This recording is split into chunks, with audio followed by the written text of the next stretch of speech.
नायला को कत्ल करने वाले शख्स को किसी ने नहीं देखा था। मौके के मुताबिक देखा गया तो उनको 3 गोलियां लगी हुई थी, बैक साइड से लगी हुई थी, गर्दन में भी गोली लगी हुई थी, तो ये नीचे पड़ी हुई थी। 2 लाख रुपए उजरती कातलों के साथ तय किए थे। सॉफ्टवेयर इंजीनियर था, IT के महकमे को समझता था और 6 महीने इसने प्लान किए ताकि पुलिस इसको ट्रेस न कर सके।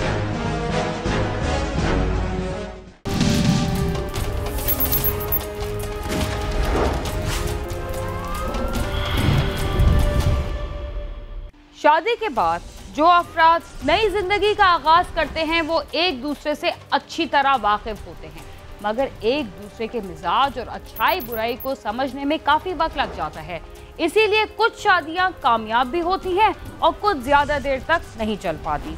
लेकिन शादी पसंद की हो या उसे बुजुर्गों ने तय किया हो, इस मुकद्दस रिश्ते में बंधने से पहले दोनों तरफ से इस बात की पूरी पूछगछ कर ली जाती है कि लड़के या लड़की का घराना कैसा है और उनकी माली और समाजी हैसियत क्या है।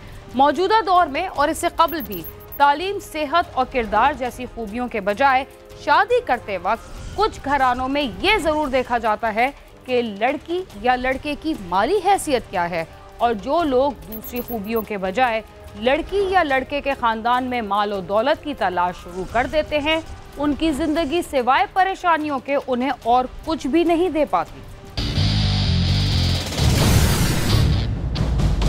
अमीर गरीब का तबकाती फ़र्क आज से चंद दहाइयाँ पहले भी मौजूद था, मगर उससे ज़्यादा अहमियत नहीं दी जाती थी।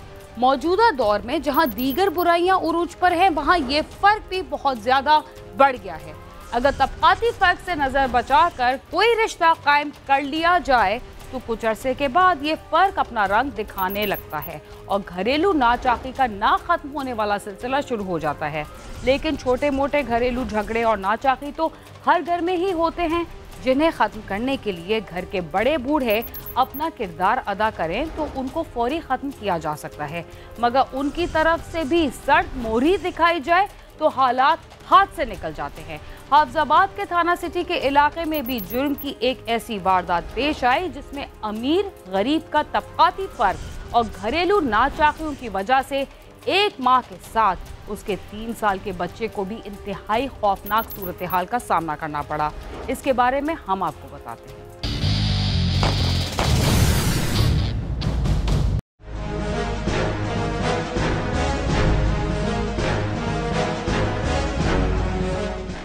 नायला अमजद नामी वकील डिस्ट्रिक्ट प्रोसिक्यूटर ऑफिस में असिस्टेंट प्रोसिक्यूटर के तौर पर काम करती थी। नायला का शौहर जमान IT ट्रेनर के तौर पर एक निजी स्कूल में काम करता था। हाफजाबाद का काफ़ी मशहूर केस है इस साल का, और ये जो मकतूला है नायला अमजद, डिस्ट्रिक्ट जो प्रोसिक्यूटर ऑफिस है उसमें असिस्टेंट डिस्ट्रिक्ट प्रोसिक्यूटर के तौर पर काम कर रही थी, लॉयर थी, और जो इनका खाविद है वो IT एक्सपर्ट के तौर पे, IT ट्रेनर के तौर पे। जमान नायला के ताया का बेटा था। इन दोनों की शादी चंद साल कबल हुई थी, जिससे उनका एक 3 साल का बेटा था, और ये फैमिली मेन शहर हाफजाबाद में रह रही थी। शादी चंद साल पहले हुई थी। इनका 3 साल कुछ महीने का एक बच्चा भी है मकतूला का, और जो मेन कसुकी रोड मेन सिटी हाफजाबाद में ये रहते थे।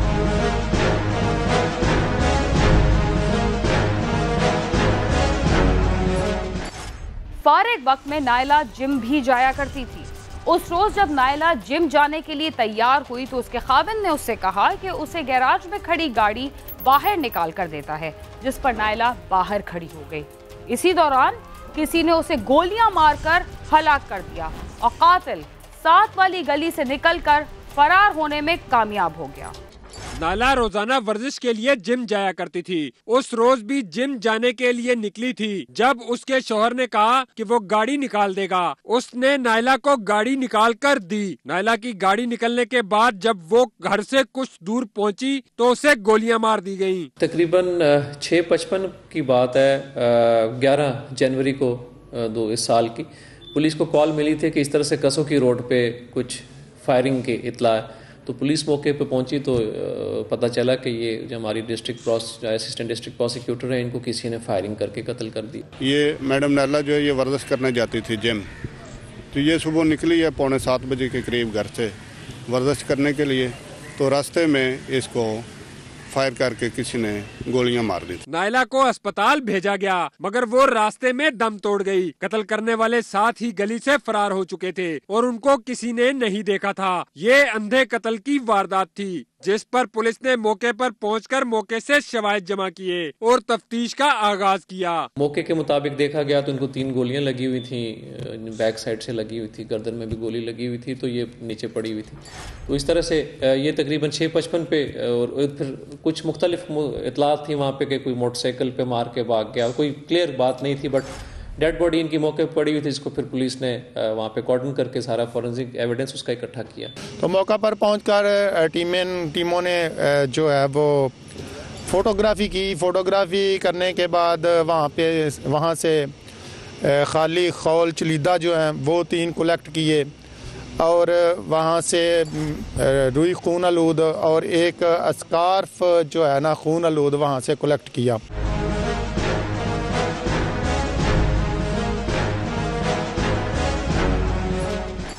नायला को कत्ल करने वाले शख्स को किसी ने नहीं देखा था। पुलिस पहुंच चुकी थी और शवाहिद इकट्ठे कर लिए गए थे। इब्तिदाई तौर पर कुछ लोगों के बयानात भी कलमबंद कर लिए गए थे। नायला के कत्ल की इत्तला उसके खाविन जमान ने ही 15 पर दी थी। शवाहिद जमा करने के बाद पुलिस ने वहां मौजूद लोगों से भी मालूमात लेनी शुरू की। पुलिस को नायला के शौहर जमान ने ही इस वाक़े की इत्तला दी थी जिसके बाद पुलिस ने मौके से तफ्तीश शुरू की। हाफिजाबाद पुलिस के लिए आप ये समझे कि एक टेस्ट केस था और डिस्ट्रिक्ट प्रोसिक्यूटर का इसी तरह से शहर के अंदर सुबह के टाइम पे मर्डर हो जाना एक बड़ी ऐसी बात थी कि लॉयर्स कम्युनिटी ख़ास तौर पे और जो डिस्ट्रिक्ट प्रोसिक्यूटर ऑफिस है वो भी हमारे से पूछ रहे थे कि क्या हुआ। इस पर हमने बड़ी मेहनत से काम किया, काफ़ी मुख्तलिफ टीमों ने इसके ऊपर काम किया। इसमें हमारे पास कोई सरेदस्त क्लू भी नहीं था, बिल्कुल ये ब्लाइंड मर्डर था।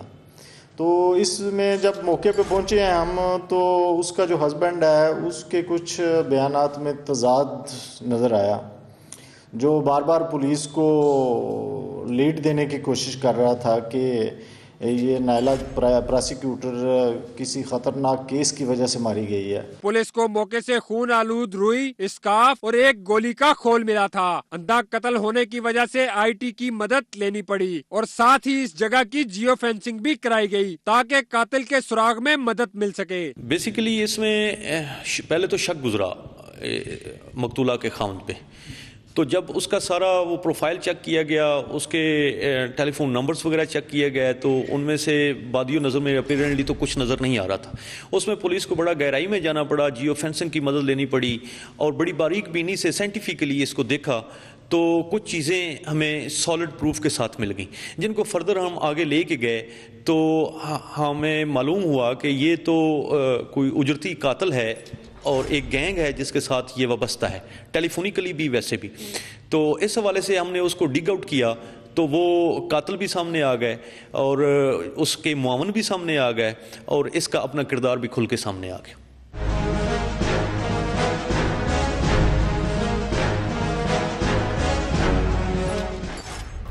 पुलिस ने टेक्निकल जराये का इस्तेमाल करते हुए लोगों को शामिल तफ्तीश करना शुरू किया तो मालूम हुआ कि नायला और जमान का झगड़ा मामूल की बात थी जिसकी वजह से जमान परेशान भी रहता था।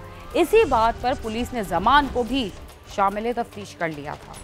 पुलिस ने मौके से भी इलाके के लोगों के बयानात कलमबंद किए और बाद में भी अहले इलाका से मालूमात लेने का सिलसिला जारी रखा जिसमें पुलिस को मालूम हुआ कि नायला और जमान का अक्सर झगड़ा भी रहता था और बात तलाक तक भी चली गई थी। घरेलू नाचाकी की वजह से क्योंकि ये इनकी कज़न भी थी और काफ़ी असर्टिव खातून थी तो घर में बहुत ज़्यादा इशूज़ थे और पिछले कई सालों से चल रहे थे और वो शायद उसकी पसंद की शादी भी नहीं थी और जहाँ पे वो काम कर रहा है वहाँ पे शायद उसके लोगों से अभी इस बात चीज़ पे इन्वेस्टिगेशन हो रही है कि दोस्ती वगैरह भी थी तो उसकी वजह से इसने सारा जो घरेलू प्रेशर था तंग आया हुआ था तो उसने प्लान किया 6 महीने लगा के मर्डर करने का और इस तरह से कि इस पर कोई शक भी ना करे। इसकी जो बेसिक वजह थी मेन जो मुलज़िम को इंटरोगेट करने पे सामने आई वो मियाँ बीवी की घरेलू नाचाकी जो रूटीन में होती है, तो ये हाइट ऑफ क्राइम है कि सिर्फ घरेलू नाचाकी की बिना पर उसने एक सरकारी मुलाजम को, जो उसकी बीवी एक फील्ड वर्कर थी और कोर्ट्स में 17 स्केल में जॉब करती थी, प्रोसिक्यूटर थी, उसको बड़ी बेदर्दी से कत्ल करवा दिया। ये मेरी मशीरा ADPP थी प्रोसिक्यूशन डिपार्टमेंट में, तो इनके खावंद के साथ नाचाकी रहती थी क्योंकि वो दूसरी शादी करना चाहता था। तो फिर इसने जब कोई इसको रास्ता ना मिला तो इसने सोचा कि चलो इसको मैं कत्ल करवा देता हूँ। फिर उसने बंदे हायर किए, बंदे हायर करके तो उनको पैसे देकर ये काम करवा दिया। जब इलाके के लोगों की तरफ से इस तरह की बातें सामने आने लगी तो पुलिस ने जमान को भी इस केस में शामिल तफ्तीश करने का फैसला कर लिया। इन्वेस्टिगेशन स्टार्ट की गई, तो उसमें इन्वेस्टिगेशन के स्टार्ट से जैसे जैसे एविडेंस को एनालाइज किया गया, लोगों की स्टेटमेंट सुनी गई, जो कॉन्ट्रडिक्शंस को इवैल्यूएट किया गया, तो उससे लगता ये था कि इसमें कोई इंटरनल इशू है। और फिर उसको ज़रा जब उसको चीज़ों को शॉर्ट लिस्ट किया गया तो उसमें फिर खातून के खामद की तरफ इंडिकेशन शुरू हो गई। थोड़ा सा शक गुजरा और शक गुजरने पे हमने इसे कस्टडी में लिया, पुलिस ने हिरासत में लिया और CIA की टीम ने इस पे काम किया। और जब चंद दिन तक हमने इसे इंटेरोगेट किया तो इसके बयानात, ये बार बार अपने बयान बदल रहा था, जिस वजह से हमें यकीन हो गया कि ये इस मर्डर में इन्वॉल्व है।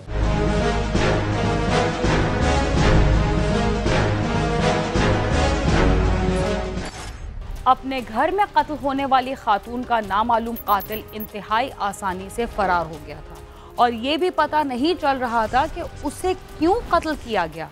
पुलिस को ये ज़रूर पता चल गया था कि मियाँ बीवी में अक्सर झगड़ा रहता था।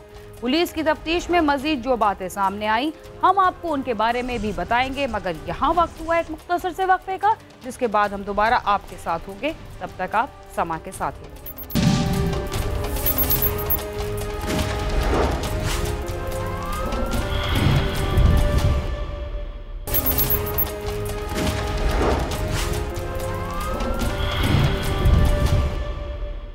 प्रोग्राम क्राइम सीन में एक बार फिर खुशामद। वक्फे से पहले आप देख रहे थे कि एक खातून के कत्ल की वारदात में पुलिस ने उसके शौहर को भी मशकूक समझकर उससे तफ्तीश शुरू कर दी थी। जमान नामी शख्स ज्यादा देर तक पुलिस की तफ्तीश का सामना ना कर सका और उसने पुलिस को बताया कि नायला और उसमें अक्सर झगड़ा रहता था और नायला अपनी अच्छी माली हैसियत की वजह से उसकी माँ और बहनों के साथ भी आए रोज झगड़ती रहती थी, जिस पर जमान ने उसे कत्ल करने का मंसूबा बनाया और इसके लिए एक उजरती कातिल को 2 लाख रुपए दिए। पुलिस ने जब जमान से बाकायदा तफ्तीश का आगाज किया तो वो पुलिस को ज्यादा देर तक चकमा ना दे सका और उसने बता दिया कि उसका बीवी के साथ अक्सर झगड़ा रहता था। इसकी वजह ये थी कि नायला उसकी माँ के साथ बदकलामी करती थी। जब शूटर्स को ट्रेस कर लिया पुलिस ने और उसके बाद उसके ऊपर इन्वेस्टिगेशन की गई तो फिर सारी चीज़ क्लियर भी हो गई, सामने आ गई और जो मकतूला का खामिद जमान है उसने एडमिट भी कर लिया सारा। घर में वालदा के साथ हर किसी के साथ बदजुबानी, ये सारी चीज़ों से मैं स्ट्रेस में था और इन्हीं चीज़ों को लेके ये मर्डर की रीज़न यही बनी है। नायला को कत्ल करने के लिए उसने अपने रिश्तेदारों ताहिर और अली रजा की मदद भी ली थी और उनके साथ मिलकर रिजवान और जावेद को कत्ल के लिए उजरत दी थी, जिसके बाद उजरती कातिलों ने उसकी मर्जी के मुताबिक उसे कत्ल कर दिया। जब वो ब्रेक हुआ तो उसने बताया कि ये जेदू नामी एक उजरती कातिल के जरिए ये वकूआ उसने कराया है। तो इस वाला से पुलिस की और CIA की बड़ी एफर्ट है और हम अल्लाह ताला का शुक्र अदा करते हैं कि इसमें हमारे पास कोई क्लू नहीं था और ये एक मुश्किल केस था, लेकिन हमारी CIA ने कम वसाइल होने के बावजूद इस जैसे केस पहले भी ट्रेस करते रहे हैं और आइंदा भी करेंगे इंशाल्लाह, और ये भी ट्रेस किया। खामद सहूलतकारों और शूटरों के हमरा टोटल 5 मुलजमान थे जो तमाम गिरफ्तार हो चुके हैं। दौरान इंटरोगेशन जो हमारे सामने चीज़ आई है कि खामद ने अपनी बीवी को कत्ल कराने के लिए 2 लाख रुपए उजरती कातलों के साथ तय किए थे, जो उसने पे कर दी है। और आखिरी किस्त जो उसने दी वो उस वक्त पोस्टमार्टम जब हो रहा था हॉस्पिटल में, तो तब कातिल वहाँ पहुँचा और उससे रकम वसूल की, आखिरी इंस्टॉलमेंट ली और उसके बाद रूपोश हो गया।